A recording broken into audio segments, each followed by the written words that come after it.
ప్రార్థన చేసుకుందామండి. అందరం తలలు వంచి కళ్ళు మూసుకుందాం. మిక్కిలిగా ప్రేమించిన మా ప్రియ పరలోకపు తండ్రి, మీకు వందనాలు.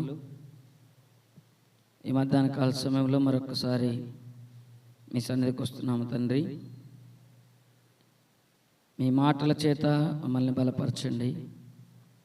మీ మాటల కోసమే మేము ఎదురు చూస్తుండగా ప్రభువా, అందరికీ అవసరమైన సందేశాన్ని మీరు అనుగ్రహించమని, మీ పరిశుద్ధాత్మ సహాయమును మాకు అనుగ్రహించమని తండ్రి. మాట్లాడుతుంటున్న నేను కాకుండా అయినా మీ ఆత్మ నడిపింపుతో మాతో మీరు మాట్లాడమని కోరుకుంటూ, వింటున్న బిడ్డలకు వినగల చెవిని గ్రహించి ఆలోచించి అర్థం చేసుకోగలిగిన హృదయాన్ని అనుగ్రహించమని కోరుతూ ప్రార్థన చేస్తూ, మా రక్షకుడు మీ ప్రియ కుమారుడైన యేసుక్రీస్తు పరిశుద్ధ నామమున ఈ ప్రార్థన అడిగి వేడుకుంటున్నాము తండ్రి. ఆమేన్, ఆమేన్. మంచిది. ప్రియమైన దేవుని సంగమా, ఈరోజు ఒక చక్కని అంశాన్ని మనం విందాం. ఈరోజు మనం నేర్చుకోబోతున్నటువంటి అంశము తగ్గింపు. చెప్పండి అందరూ, ఏంటి అంశం? తగ్గింపు. తగ్గింపు గురించి మనం ఏమి నేర్చుకోవాలి? చాలాసార్లు నేర్చుకున్నాం కదా అని మీరు అనుకోవచ్చు, కానీ చాలా నేర్చుకుంటూ ఉండాలి. మనం ఏమి నేర్చుకోవాలో వాక్యములో నుంచి ఒకసారి బైబిల్ గ్రంథంలోనికి వెళ్ళి మనం చూద్దాం. మీరందరూ జాగ్రత్తగా వినాలి. బైబిల్లో ఉన్న మాటలు ఒక్కసారి మనం నేర్చుకుంటే సరిపోదండి, ప్రతిసారి నేర్చుకుంటూ ఉండాలి. మెడికల్ షాప్లో టాబ్లెట్స్ ఉంటాయి. ఎవరి కోసం? ఇంతకుముందు చెప్పాను, మెడికల్ షాప్లో ఉన్న టాబ్లెట్స్ అన్నీ ఎవరి కోసం? మన కోసం, మనకు ఆరోగ్యం ఇవ్వటం కోసం. ఒక్కసారి వేసుకుంటే సరిపోద్దంటే అవసరమైన ప్రతిసారి టాబ్లెట్ వేసుకోవాలి.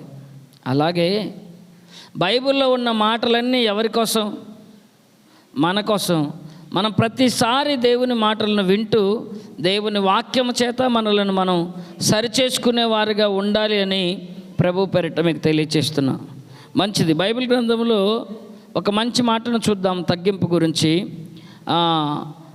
దేవుడు రాయించినటువంటి మాట మత్తయి సువార్త 18వ అధ్యాయము మొదటి 2 వచనాలు చదువుకుందాం. మత్తయి సువార్త 18వ అధ్యాయం మొదటి 2 వచనాలు చదువుకుందామండి. ఆ కాలమున శిష్యులు యేసునొద్దకు వచ్చి, పరలోక రాజ్యములో ఎవడు గొప్పవాడని అడుగగా, ఎవరు గొప్పవారు అని అడగగా, ఆయన ఒక చిన్న బిడ్డను తన యొద్దకు పిలిచి వారి మధ్యను నిలవబెట్టి వారితో ఇట్లనెను, మీరు మార్పు నొంది బిడ్డల వంటి వారైతేనే గాని పరలోక రాజ్యములో ప్రవేశింపరని మీతో నిశ్చయముగా చెప్పుచున్నాను అన్నాడు. యేసుక్రీస్తుతో ఉన్నటువంటి 12 మంది శిష్యులకు ఒక డౌట్ వచ్చిందండి. ఏంటి డౌటు అని ఆలోచిస్తే, పరలోక రాజ్యంలో ఎవరు గొప్పవారు? నేను ఎక్కువ ప్రసంగం చేస్తున్నా, నేను ఎక్కువ అద్భుతాలు చేస్తున్నా, నేను ఎక్కువ స్వస్థతలు చేస్తున్నా, ఇదిగో నేను గొప్ప కార్యాలు చేస్తున్నా ప్రభువా, మాలో పరలోక రాజ్యంలో ఎవరు గొప్పవారుగా ఉంటారు అని ఒక ప్రశ్న యేసు ప్రభువుని అడిగారు శిష్యులు. ఈ సందర్భాన్ని మీరు బాగా వినాలి, బాగా అర్థం చేసుకునే ప్రయత్నం చేయాలి. ప్రియమైన దేవుని సంగమా, ఎవరు పరలోక రాజ్యంలో గొప్పవారు అని అడిగితే యేసు ప్రభు ఒక చిన్న బిడ్డను తీసుకొచ్చి వారి మధ్యలో నిలబెట్టి, మీరు ఇలాంటి చిన్న బిడ్డల మనసు మీరు కలిగి ఉండకపోతే, మీరు మార్పు పొంది చిన్న బిడ్డల లాంటి మనసు మీరు కలిగి ఉండకపోతే అసలు మీకు పరలోక రాజ్యంలో ప్రవేశమే లేదని చెప్పిండండి. మీరు పరలోక రాజ్యంలో ప్రవేశించాలంటే చిన్న బిడ్డల లాంటి మనసు కలిగి ఉండాలి అని చెప్తుండు. జాగ్రత్తగా ఆలోచించండి. మనకు చిన్న బిడ్డల లాంటి మనసు ఉందా? చిన్న బిడ్డలకు ఉండే మనసు ఏంటి చెప్పండి? కల్మషం లేని మనసు, స్వచ్ఛమైన మనసు. వాళ్ళకు కుళ్ళు, కుట్ర, కుతంత్రాలు, అసూయ, ద్వేషము, పగ, కక్ష, విద్వేషాలు, రెచ్చగొట్టటాలు, ఈ పగలు పెట్టుకోవడాలు ఇవేవి చిన్న పిల్లలకు ఉండవండి. చిన్నపిల్లలనే ఎందుకు యేసు ప్రభు తీసుకుండు అనంటే, చిన్నపిల్లల లాంటి మనసు, చిన్నపిల్లల లాంటి మారు మనసు మీరు పొందకపోతే, స్వచ్ఛమైన కల్మషము లేని హృదయం మీకు ఉండకపోతే మీరు పరలోక రాజ్యంలో ప్రవేశించరు. అడిగిన క్వశ్చన్ ఏంటి? పరలోక రాజ్యములో ఎవరు గొప్పవారు? అది ప్రశ్న. ఎవరు గొప్పవారుగా ఉంటారో చెప్పట్లే ఇక్కడ. ఏం చెప్తుండు? ఫస్ట్ది 2 విషయాలు చెప్తుండు. మీరు పరలోక రాజ్యములో ప్రవేశించాలి అంటే మీరు చిన్న బిడ్డల లాంటి మనసు కలిగి ఉండాలి. అప్పుడే మీరు పరలోక రాజ్యంలో ప్రవేశిస్తారన్నాడు. మరలా 2వ విషయం కూడా చెప్తుండు. అడిగిన ప్రశ్నకు కూడా ఆన్సర్ చెప్తుండు. ఏమని చెప్తుండు? 7వ వచనం చదవండి. అక్కడ 4వ వచనం, 18వ అధ్యాయం 4వ వచనంలో, కాగా ఈ బిడ్డ వలె తన్ను తాను తగ్గించుకొని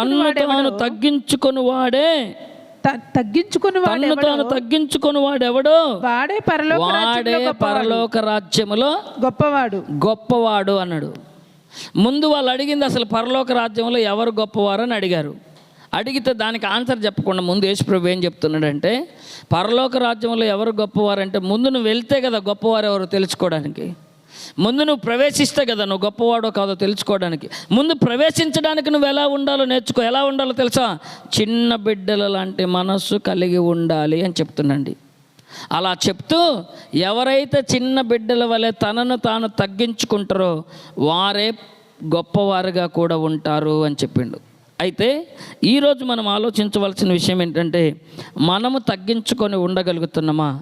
తగ్గింపు అనేది మన జీవితంలో ఉందా లేదా అని మనలను మనము ప్రశ్న వేసుకోవాలండి. యేసుక్రీస్తు బాప్తిస్మిచ్చి యోహాను గారి దగ్గరికి వెళ్ళినప్పుడు ఆయన ఎంత తగ్గించుకున్నాడో మీకు తెలుసా? ఒకసారి బైబిల్ తీసి మీ వాక్యములో చదవండి. యోహాను సువార్త 3వ అధ్యాయం 30వ వచనంలో, బాప్తిస్మిచ్చే యోహాను అంటే అందరికి భయం, కానీ ఆయన ఎవరికి భయపడుతున్నా మీరు చూడాలి. యోహాను సువార్త 3వ అధ్యాయం 30వ వచనం, ఆయన హెచ్చవలసి ఉన్నది, నేను తగ్గవలసి ఉన్నది. చూసారా ఏమంటుండు? ఆయన హెచ్చవలసి ఉన్నది. యేసుక్రీస్తు బాప్తిస్మిచ్చే యోహాను గారి దగ్గరికి వెళ్ళినప్పుడు, యేసుక్రీస్తు కంటే వయసులో పెద్దవాడు బాప్తిస్మిచ్చే యోహాను, ఆయన కంటే ముందు పుట్టినవాడు. యేసుక్రీస్తు ఆయన దగ్గరికి వస్తే పెద్దవాడు అయినప్పటికీ ఏమంటున్నాడో చూసారా? చిన్నవాడైన యేసుక్రీస్తే హెచ్చుగా ఉండాలి అంటున్నాడు. అంటే ఆయన గొప్పతనము ఈయనకు అర్థమైపోయింది. ఆయన గొప్పవాడు, నాకంటే గొప్పవాడు, ఆయనను నేను హెచ్చిస్తానని పెద్దవాడు అయినప్పటికీ ఈయన తగ్గించుకొని యేసు ప్రభువును గొప్ప చేస్తున్నట్టుగా మనం అర్థమవుతుంది. మనం పెద్దవాళ్ళు మనకన్నా చిన్నవాళ్ళు ఏదన్నా అంటే మనం ఒప్పుకుంటామా అండి? ఆలోచించండి. ఎవరైనా చిన్నవారు, మనకంటే చిన్నవారు, లేకుంటే మనకంటే చిన్నవారు కాకుండా పెద్దవారు అయినప్పటికీ ఏదన్నా అంటే మనం ఒప్పుకుంటామా? ఎవరైనా చిన్నవాళ్ళన్నా పెద్దవాళ్ళని ఒప్పుకుంటామా? నువ్వు నాకంటే చిన్నోడివి నన్ను అంటవా? అవునా కదా? అదే పెద్దవాళ్ళు అంటే నాకంటే పెద్దవాళ్ళు, మీరు బుద్ధి లేదా అని మనం మాట్లాడతాం. 2 రకాలుగా మనం మాట్లాడుతూ ఉంటాం. కానీ ఇక్కడ చిన్నవాడు యేసు ప్రభు, పెద్దవాడు యోహాను గారు. అయినా వయసును బట్టి భయపడట్లేదు, ఆయన దైవత్వాన్ని బట్టి, దేవుణ్ణి బట్టి భయపడుతున్నాడు. ఆయన తాను హెచ్చవలసి ఉన్నది, నేను తగ్గవలసి ఉన్నదని తనకు తాను తగ్గించుకుంటున్నాడు. తనకు తాను తగ్గించుకున్నట్టుగా బైబిల్ గ్రంథంలో రాయబడింది. ప్రియ దేవుని పిల్లరా, ఎంత తగ్గించుకున్నాడో తెలుసా యోహాను గారు? అంత పెద్దవాడు, కానీ ఎలా తగ్గించుకున్నాడో తెలుసా? ఆయన చెప్పుల వారు విప్పుటకైనను, తర్వాత ఏమన్నాడు మీకు తెలుసా? ఆయన చెప్పుల వారు విప్పుటకైనను నేను పాత్రుడను కాను అంటున్నట్టే. నాకు యోగ్యత లేదు. యేసుక్రీస్తు వయసులో చిన్నవాడే కావచ్చు, కానీ దైవత్వంలో ఆయన చాలా గొప్పవాడని, యేసుక్రీస్తు చెప్పుల వారు విప్పుటకు కూడా నేను అర్హత లేదు, నేను యోగ్యుడను కాదు, నేను పాత్రుడను కాదు అని అంటున్నాడంటే తనను తాను ఎంత తగ్గించుకున్నాడో ఒక్కసారి మీరు ఆలోచించి పరిశీలించవలసిందిగా ప్రభు పేరిట మీకు తెలియచేస్తున్న ప్రియ దేవుని సంగమా. ఈరోజు క్రైస్తవులమైన మనము తగ్గించుకోవడం దగ్గరికి వచ్చేసరికి మన మనస్సాక్షి ఒప్పుకోవట్లేదండి. వాక్యం బాగానే వింటాం, వాక్యం బాగానే చదువుతాం, ప్రార్థన బాగానే చేస్తాం, విజ్ఞాపనలు బాగానే చేస్తాం, అన్నీ బాగుంటాయి మన దగ్గర. కానీ తగ్గించుకునే దగ్గరికి వచ్చేసరికి క్రైస్తవ సమాజంలో ఎవ్వరు తగ్గట్లేదండి. జాగ్రత్త. తగ్గించుకునే విషయానికి వచ్చేసరికి క్రైస్తవ సమాజంలో మాదిరి చూపించలేకపోతున్నాం. ప్రియ దేవుని పిల్లలారా, మనకు తగ్గింపు ఉందా లేదా? అసలు క్రైస్తవులమైన మనము ఎలా తగ్గించుకోవాలి? వాక్యములో రాయబడిన సందర్భాలు ఏంటి? దేవుడు మనకు నేర్పిస్తున్న పాఠం ఏంటని మనం ఆలోచిస్తే ఒక్కసారి మార్కు సువార్త 7వ అధ్యాయము 26వ వచనాన్ని చదువుకుందామండి. మార్కు సువార్త 7వ అధ్యాయం 25వ వచనం నుంచి చదువుకుందాం. 25వ వచనం నుంచి. అపవిత్రాత్మ పట్టిన చిన్న కుమార్తె గల ఒక స్త్రీ ఆయనను గూర్చి విని వెంటనే వచ్చి ఆయన పాదముల మీద పడెను. ఆ స్త్రీ సురోఫెనికయ వంశమందు పుట్టిన గ్రీసు దేశస్థురాలు. ఆమె తన కుమార్తె నుండి ఆ దయ్యమును వెళ్ళగొట్టమని ఆయనను వేడుకొనెను. ఇక్కడ ఒక సందర్భాన్ని చూద్దాం. ఒక స్త్రీ ఉందండి, ఆమెకు ఒక కుమార్తె కూడా ఉంది. ఆ కుమార్తెకి ఏమైందట చెప్పాలందరూ? ఆ కుమార్తెకి ఏమైందట? అపవిత్రాత్మ పట్టింది. అంటే దయ్యం పట్టిన కుమార్తె గల ఒక స్త్రీ యేసుక్రీస్తు దయ్యాలను వెళ్ళగొడతాడని విని యేసుక్రీస్తు దగ్గరికి వచ్చేసింది. వచ్చి రాగానే తన కుమార్తె పరిస్థితి దారుణంగా ఉంది. రోజు ఆ దయ్యం పట్టినప్పుడు తనను తాను గాయపరుచుకుంటుంది గనుక యేసుక్రీస్తు పాదముల దగ్గర పడిపోయి, అయ్యా నా కుమార్తెను మీరే కాపాడాలి, నా కుమార్తెను అపవిత్రాత్మ నుంచి దయ్యపు శక్తుల నుంచి మీరే విడుదల కలిగించాలి, దయచేసి నా కుమార్తెకు విడుదల కలిగించు అంటే యేసు ప్రభు ఒక మాట అన్నాడండి. ఏ మాట అన్నాడు? చదువు మా నెక్స్ట్. ఆయన ఆమెను చూచి 27వ వచనం. ఆయన ఆమెను చూచి పిల్లలు మొదట తృప్తి పొందవలెను. పిల్లల రొట్టె తీసుకొని కుక్క పిల్లలకు వేయుట యుక్తము కాదనెను. ఈ మాట వినండి జాగ్రత్తగా. అసలు ఆమె అడిగిన అవసరత ఏంటి? యేసు ప్రభు చెప్తున్న సమాధానం ఏంటి? జాగ్రత్త. ఏదో వాక్యం వింటున్నాం కదా అని నామకార్థంగా వాక్యం వినకండి. వచ్చాం కదా టైం పాస్ చేసిపోదామని వాక్యం వినకండి. వచ్చినప్పుడు దేవుని మాటల మీద దృష్టి పెట్టండి. దేవుని వాక్యాన్ని జాగ్రత్తగా గ్రహించే ప్రయత్నం చేయండి. ఆమె అడిగినది ఏంటి? యేసుక్రీస్తు ఇస్తున్న ఆన్సర్ ఏంటి? నా కుమార్తెకు దయ్యం పట్టిందయ్యా, నా కుమార్తెకు అపవిత్రాత్మ పట్టిందయ్యా. అలాంటి సమయంలో తనను తాను గాయపరుచుకుంటుంది కనుక నా కుమార్తెను మీరే విడిపించండి అయ్యా అని సురోఫెనికయ దేశస్థురాలు, వంశస్థురాలు, గ్రీసు దేశస్థురాలైన ఆమె అడిగితే ఈయనేం చెప్తున్నా తెలుసా? మొదట పిల్లలు తిని తృప్తి పొందాలి. కుక్క పిల్లలకు వేయకూడదు రొట్టె ముక్కలు. ముందు ఇంట్లో ఉన్న పిల్లలు తిన్నాక రొట్టె ముక్కలు, ఆ తర్వాత కుక్క పిల్లలకి వేయాలి అని చెప్పిండు. సమాధానం ఏమన్నా బాగుందా మీరు చెప్పండి? దయ్యం పట్టిన తన కుమార్తెకు విడుదల కలిగించి దయ్యాన్ని పోగొట్టమని సురోఫెనికయ వంశస్థురాలు, గ్రీసు దేశస్థురాలు యేసుక్రీస్తుని అడిగితే యేసుక్రీస్తు అంతటి వాడు చెప్తున్న మాట, మొదట పిల్లలు తినాలి, ఆ తర్వాత కుక్క పిల్లలకు. అసలు అయినా పిల్లలు తినాల్సింది కుక్క పిల్లలకు వేయకూడదు అన్నాడండి. ఆ మాట ఎంత పెద్ద మాట మీకు తెలుసా? అసలు పిల్లలు ఎవరు, కుక్క పిల్లలు ఎవరు మీకు తెలుసా? పిల్లలు అంటే ఇశ్రాయేలీలు. సందర్భాన్ని చెప్తున్నా మళ్ళా. పిల్లలు అంటే ఇశ్రాయేలీలు, కుక్క పిల్లలు అంటే అన్యులు, బయటవారు. గ్రీసు దేశస్థురాలు అంటే ఎవరు? ఆమె యూదురాలా అన్యురాలా? ఆమె అన్యురాలు. అందుకని వంశంతో సహా చెప్పిండు. సురోఫెనికయ వంశస్థురాలు, గ్రీసు దేశస్థురాలు అంటే వాళ్ళు ఇశ్రాయేలీలు కాదు. మరి యేసుక్రీస్తు వచ్చింది ఎవరి కోసం అంట? నేను వచ్చింది ముందు ఇశ్రాయేలీల కోసం. నేను ముందు ఇశ్రాయేలీలకు పట్టిన దయ్యాన్ని విడిచిపెట్టేటట్టు చేయాలి. అవునా కదా? ఈ ఇశ్రాయేలీలకు పట్టిన దయ్యాన్ని వెళ్ళగొట్టాలి, ఆ తర్వాత మీ దగ్గరికి వస్తాను, అయినా మీకు పెట్టడం న్యాయం కాదంటున్నాడు. అసలు ఆ స్త్రీ ఎంత కోప్పడాలి? యేసు ప్రభువుని ఏమని తిట్టాలి? ఏమయ్యా, నా కుమార్తె బాధలో ఉంది, దయ్యం పట్టింది, అందుకే నేను నీ దగ్గరికి వచ్చి దయ్యాన్ని విడుదల చేయమని, దయ్యాన్ని వెళ్ళగొట్టమని నేను నిన్ను వేడుకుంటే నువ్వు గొప్ప బోధకుడు అని, స్వస్థపరిచేవాడు అని, నువ్వు అందరికీ మేలు చేసే దేవుడు అని నేను నీ దగ్గరికి వస్తే నువ్వేంటయ్యా నన్ను కుక్క పిల్లన్నావు అని వెంటనే యేసు ప్రభు మొహం మీద చెప్పేసి వెళ్ళిపోవాలి. మనలాంటి వాళ్ళు అయితే అలాగే చెప్తామండి. మనలాంటి వాళ్ళమైతే అలాగే చెప్తాం, నిజంగా చెప్తున్నా. కానీ ఆమె ఎంత గొప్పదో తెలుసా? నెక్స్ట్ మాట మీరు చదవండి, ఏమన్నదో ఆమె. అందుకామె నిజమే ప్రభువా, అయితే కుక్క పిల్లలు కూడా బల్ల క్రింద ఉండి పిల్లలు పడవేయి రొట్టె ముక్కలు తినును గదా అని ఆయనతో చెప్పాను. చూసారు ఎంత మంచి సమాధానం చెప్పిందో ఆమె. నన్ను కుక్క పిల్ల అంటవా, ఇంకెప్పుడు నీ సభలకు రాను, ఇంకెప్పుడు మీ చర్చికి రాను, ఇంకెప్పుడు అసలు మీ వాక్యం వింటానికి కూడా నేను రానని ఎప్పుడన్నా అన్నదా? ఆమె ఒకటే మాట అన్నదండి, అవును ప్రభువా, మేము అన్యులమే, కుక్క పిల్లలమే. కానీ కుక్క పిల్లలు కూడా పిల్లలు తినేటప్పుడు కింద పడే రొట్టె ముక్కల కోసం బల్ల చుట్టూనే తిరుగుతుంటాయి కదా, ఆ రొట్టె ముక్కల్లో ఒక రొట్టె ముక్క మాకేసాయి ప్రభువా అంటే అయినా విడిచిపెట్టట్లేదు ఆమె విశ్వాసం చూసారా, ఆమె తగ్గింపు చూసారా? కుక్క పిల్ల అన్నాడు కదా అని పారిపోలేదు. యేసు ప్రభువుకి ఆ మాట అనాలో వద్దా తెలుసా తెలీదా? కుక్క పిల్ల అనే పదం వాడొచ్చా వాడకూడదు యేసు ప్రభువుకి తెలుసా తెలీదా? అంటే యేసు ప్రభువుకి అంత జ్ఞానం లేదనుకుందామా? జ్ఞానం లేక కాదు, పరీక్ష. నువ్వు ఎలా రియాక్ట్ అవుతావో,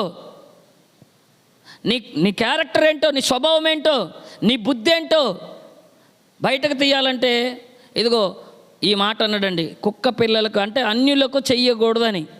అన్యులమైన మేము కూడా మనుషులమే ప్రభువా, మాకు కూడా ఒక రొట్టె ముక్క వేయమని ఆమె తగ్గించుకొని అడిగిందండి.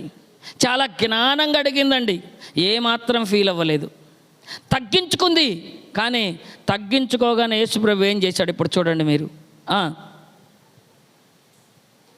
నెక్స్ట్ అందుకాయన ఈ మాట చెప్పినందున వెళ్ళుము దయ్యము నీ కుమార్తెను వదిలిపోయేనని ఆమెతో చెప్పాను. ఆమె ఇంటికి వచ్చి తన కుమార్తె మంచము మీద పండుకొని ఉండుటయు దయ్యము వదిలిపోయి ఉండుటయు చూచెను. చూసారా, కొంచెం ఓపిక, కొంచెం తగ్గించుకుంది, ఫీల్ అయ్యి వెళ్ళిపోలేదు, మొహం మార్చలేదు, సీరియస్ అవ్వలేదు, తిరిగి యేసుక్రీస్తు కౌంటర్ కూడా ఇవ్వలేదు. నన్ను కుక్క పిల్ల అంటవా అని రెచ్చిపోలేదు. ఏమన్నదో తెలుసా? కుక్క పిల్లలకు కూడా ఒక రొట్టె ముక్క వేయండి అయ్యా అన్నట్టు తగ్గించుకుంది. ఏమో ఫీల్ కాలేదు, ఆమె సహనాన్ని పరీక్షించాడు. వెంటనే ఏమన్నాడో తెలుసా? నువ్వు ఇంటికి పొమ్మా, నీ కుమార్తె బాగైపోతుంది, నీ కుమార్తెకు పట్టిన దయ్యము వదిలిపోతుందని చెప్పిండు. వెంటనే ఇంటికి వెళ్ళగానే దయ్యము వదిలిపోవడము, ఆమె కుమార్తె స్వస్థ చిత్తురాలై ఆరోగ్యంగా మంచం మీద పడుకొని ఉండడం ఆమె చూసి సంతోషించిందండి. ఇదిగో తగ్గించుకుంది కనుక మేలు పొందుకుంది. తగ్గించుకోక వెళ్ళిపోయి ఉంటే దయ్యం ఆ కుమార్తెను ఇంకా వేధించేది. ప్రియ దేవుని పిల్లలారా, తగ్గింపు ఎంత గొప్పదో ప్రతి ఒక్కరికి అవసరమని మీ అందరికీ సభాముఖంగా తెలియచేస్తున్న ప్రియ దేవుని పిల్లలారా, ప్రియమైన దేవుని సంగమా, క్రైస్తవులమని మనం చెప్పుకుంటున్నాం, కానీ మనలో తగ్గింపు ఉన్నదా లేదా, వాక్యానుసారమైన తగ్గింపు కలిగి మనం బ్రతుకుతున్నామా లేదా అన్నది మీరందరూ ఆలోచించి పరిశీలించవలసిందిగా మీ అందరికీ ప్రభు పేరిట నేను తెలియచేస్తున్నానండి. జాగ్రత్తగా ఆలోచిద్దాం, జాగ్రత్తగా పరిశీలిద్దాం. ఇదిగో మరొక సందర్భాన్ని కూడా మనం చూడగలిగితే లూకా సువార్త 7వ అధ్యాయం మొదటి 2 వచనాలు. ఆయన తన మాటలన్నీ ప్రజలకు సంపూర్తిగా వినిపించిన తర్వాత కపెర్నహూములోనికి వచ్చెను. ఒక శతాధిపతికి ప్రియుడైన దాసుడొకడు రోగి అయి చావ సిద్ధమై ఉండెను. శతాధిపతి యేసును గూర్చి విని ఆయన వచ్చి తన దాసుని స్వస్థపరచవలెనని ఆయనను వేడుకొనుటకు యూదుల పెద్దలను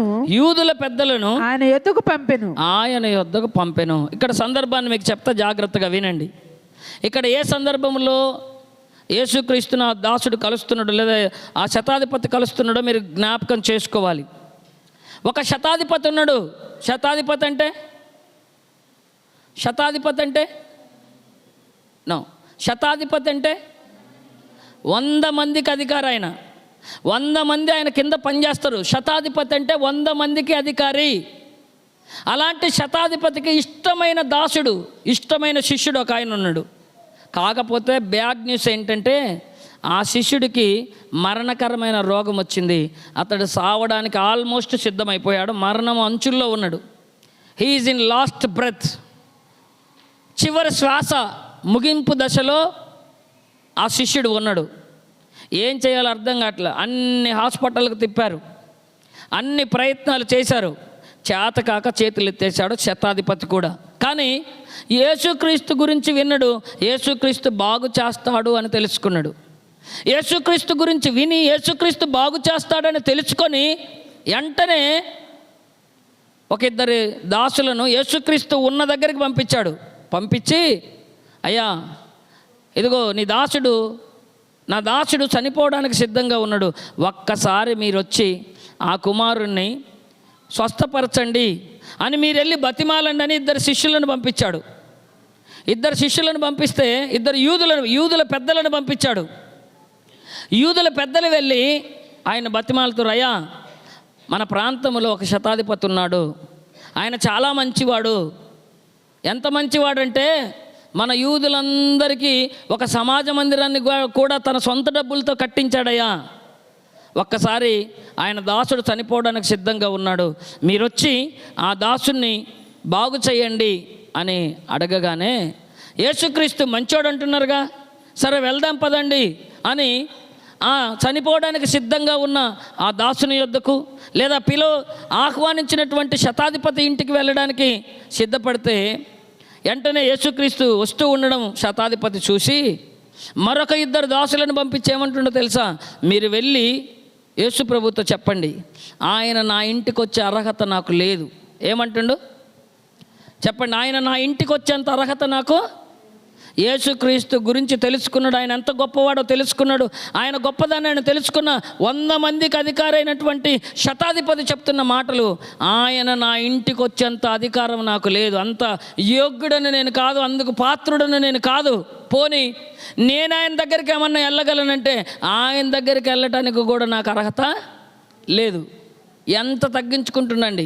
ఆయన నా దగ్గరికి వచ్చే అర్హత లేదు, నేను ఆయన దగ్గరికి వెళ్ళడానికి అర్హుడును కాదు. ఎక్కడైతే ఉన్నాడో అక్కడి నుంచే ఒక్క మాట సెలవీయమను. ఎంత మంచి మాట అండి. ఆయన ఎక్కడైతే ఉన్నాడో ఆయన శ్రమపడి ఇక్కడ దాకా రానవసరం లేదు. అంత గొప్పవాడు, అంత మహానుభావుడు, అంత ఉన్నతమైన వ్యక్తిత్వం కలవాడు.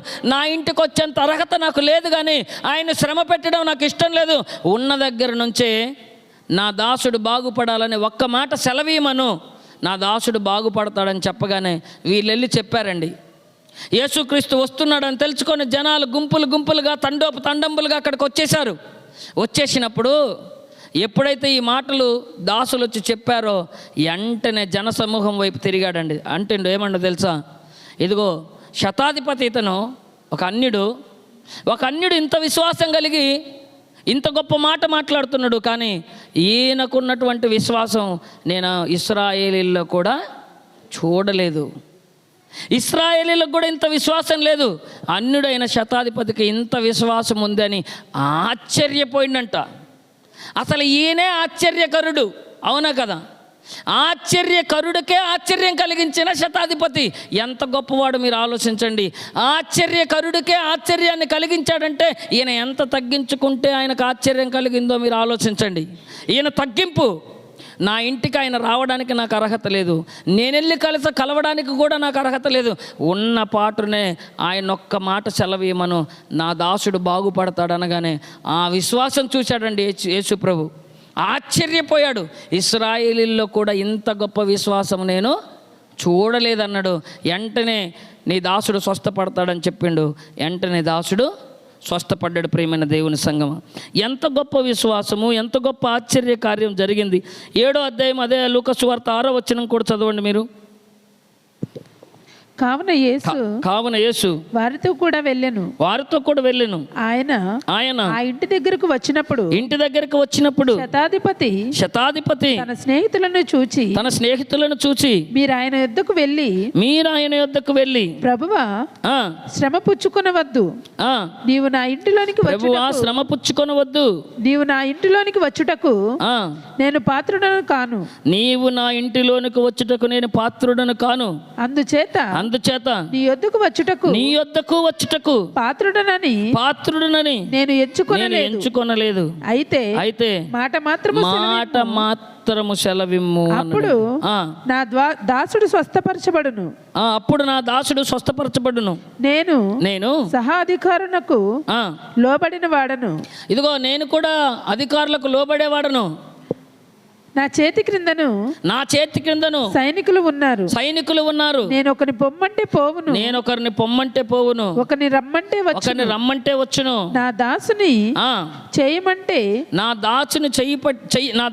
చెయ్యమంటే ఇది చేయునని నేను చెప్పినట్టు ఆయనతో చెప్పుడని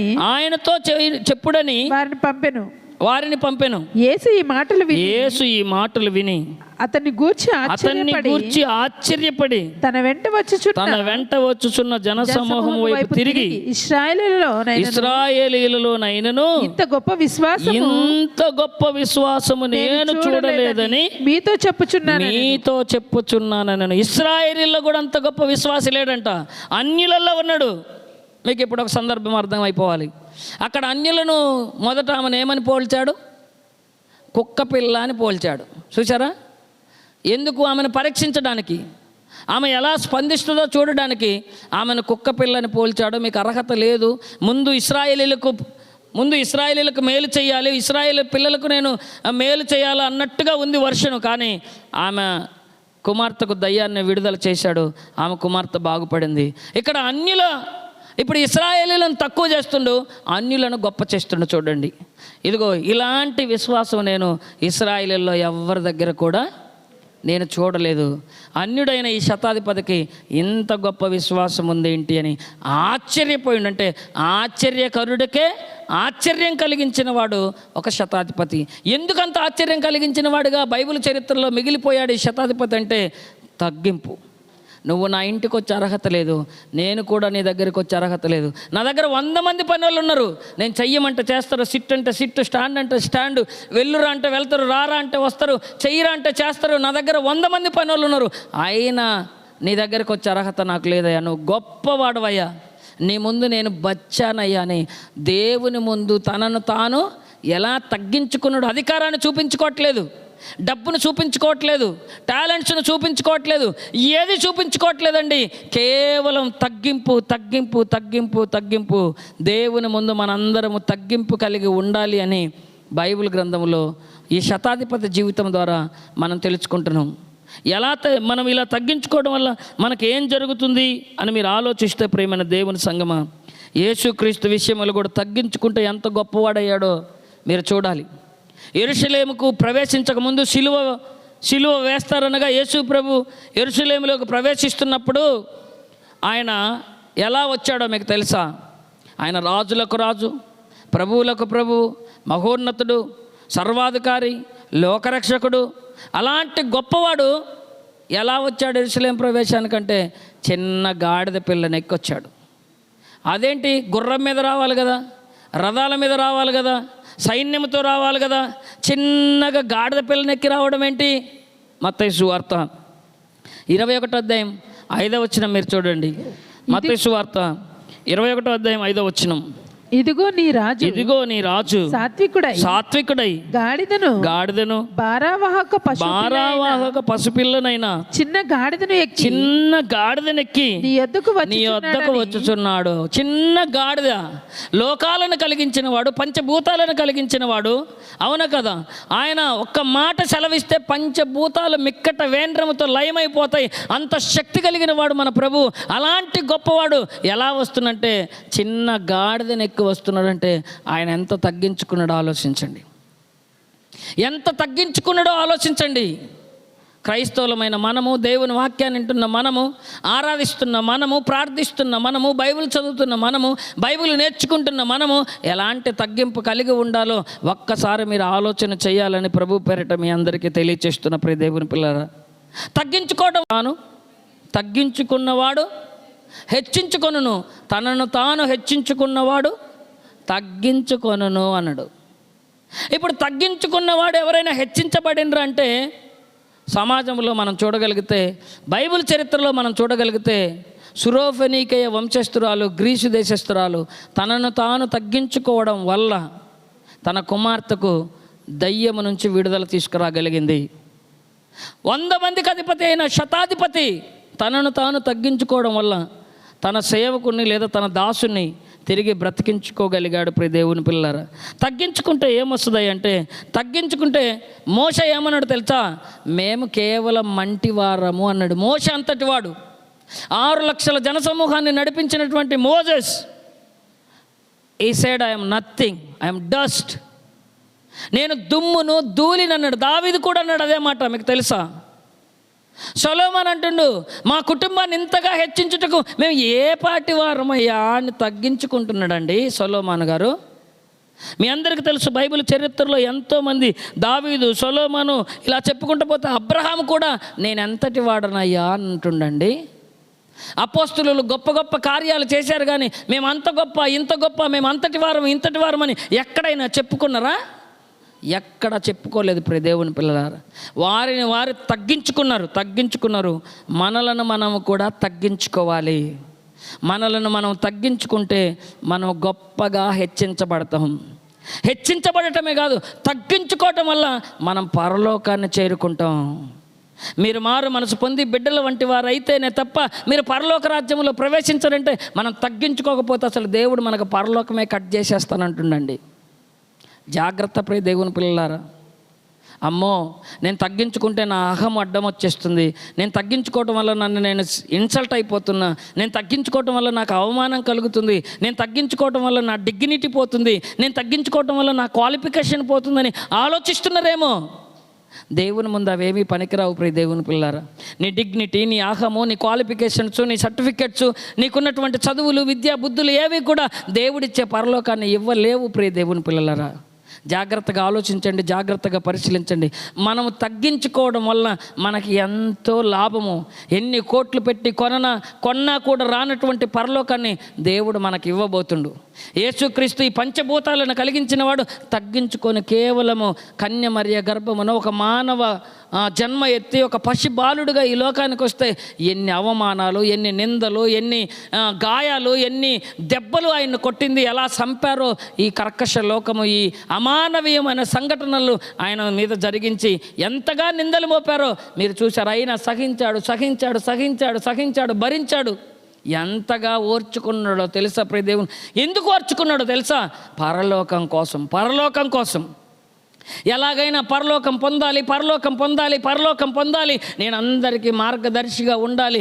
నా తండ్రి నన్ను అందరికంటే ముందుగా పంపించాడు, ఈ లోకానికి వచ్చాను, మరలా తిరిగి పరలోకానికి వెళ్ళాలి, మరలా నా పిల్లలను తీసుకొని వెళ్ళాలంటే, నేను మరలా రావాలంటే మార్గదర్శిగా నేను కనబడాలి. ఓర్చుకుంటాను అన్నాడు. ఓర్చుకున్నాడు ప్రియ దేవుని పిల్లలారా. ఓర్చుకొని ఇప్పుడు ఎక్కడున్నాడో తెలుసా? తగ్గించుకోవడం వల్ల ఇప్పుడు ఎక్కడున్నాడో తెలుసా? ఒక్కసారి మీ బైబిల్ తీసి ఫిలిప్పీలకు రాసిన పత్రిక 2వ అధ్యాయము 9 నుంచి 11 వచనాలు మీరు చదవండి. ఫిలిప్పీలకు రాసిన పత్రిక 2వ అధ్యాయము 9 నుంచి 11 వచనాలు మీరు చదివితే, అందుచేతను పరలోకమందున్న వారిలో గాని, భూమి మీద ఉన్న వారిలో గాని, భూమి క్రింద ఉన్న వారిలో గాని ప్రతి వాని మోకాలు యేసు నామమున వంగునట్లును ప్రతి వాని నాలుకయు తండ్రి అయిన దేవుని మహిమార్థమై యేసుక్రీస్తు ప్రభువని ఒప్పుకొనున్నట్లును దేవుడు ఆయనను అధికముగా హెచ్చించి మీరు అండర్లైన్ చేసుకోండి. దేవుడు ఆయనను అధికముగా హెచ్చించి ప్రతి నామమునకు ఆయనకు అనుగ్రహించెను. తగ్గించుకోవడం వల్ల యేసుక్రీస్తుని ఎంతగా హెచ్చించాడో ఒక్కసారి మీరు ఆలోచించండి. ఎంతగా హెచ్చించాడు? భూమి మీద, అందుచేత పరలోకమందున్న వారిలో కానీ, భూమి మీద ఉన్న వారిలో కానీ, భూమి కింద ఉన్న వారిలో కానీ ప్రతి వాని మోకాలు యేసు నామమున వంగినట్లు. అన్ని నామముల కంటే పైనామం యేసు నామం. మనం పాట కూడా పాడతాం, మీకు తెలుసు కదా, అన్ని నామముల కన్నా పైనామం యేసునామం. ఎక్కడ? పరలోకములో ఆయన కంటే గొప్ప, ఇదిగో భూలోకంలో ఆయన కంటే గొప్ప, పాతాళ లోకంలో ఆయన కంటే గొప్ప, ఇదిగో తండ్రి తప్ప ఇంకెవ్వరు లేరు ప్రియ దేవుని పిల్లలారా. అలా ఎవరు హెచ్చించారు అంటుండు? తండ్రి అయిన దేవుడు యేసుక్రీస్తును అత్యధికముగా హెచ్చించాడు అని అంటుండు. మనం కూడా గొప్ప వాళ్ళం అవ్వాలంటే ఈ సమాజంలో మనం తగ్గించుకున్నప్పుడు ఈ లోకంలో గొప్ప వాళ్ళం అవుతాం, పరలోకంలో ఇంకా గొప్ప వాళ్ళం అవుతామండి. అందుకే యేసు ప్రభు చిన్న బిడ్డను చూపించి, చిన్న బిడ్డల్లాగా మీరు కూడా మార్పు పొంది కల్మషము లేకుండా నిజంగా స్వచ్ఛమైన మనసుతో తగ్గించుకోకపోతే మీకు పరలోకం రాదని నిత్యము తనతో ఉంటున్న శిష్యులతో చెబుతున్న మాట అండి అది. మనం కూడా రోజు చర్చికి రావచ్చు, మనం కూడా వాక్యం వినొచ్చు, మనం కూడా ప్రార్థన చేయొచ్చు, మనం కూడా బైబిల్ చదవచ్చు, కానీ మనము తగ్గించుకోకపోతే దేవుడు పరలోకం ఇవ్వనంటుండు. ఇది చాలా పెద్ద మాట, ఇది చాలా పెద్ద మాట, చాలా పెద్ద వార్నింగ్ ప్రియ దేవుని పిల్లలారా. కాబట్టి మనలను మనం తగ్గించుకొని దేవుని దృష్టిలో గొప్ప వాళ్ళమై పరలోకం చేరుకోవాలని ప్రతి సంఘము, ప్రతి కుటుంబంలో ఉన్న ప్రతి ఒక్కరూ తగ్గింపు నేర్చుకోవాలని ప్రభు పేరిట మీకు తెలియచేస్తూ ఈ మాటలు ముగిస్తున్నా. దేవుడు ఈ మాటలను దీవించి ఆశీర్వదించునుగాక. ప్రార్థన చేసుకుందాం. తండ్రి మీకు వందనాలు, మాకు తగ్గింపును గురించి చక్కని పాట నేర్పించావు ప్రభా.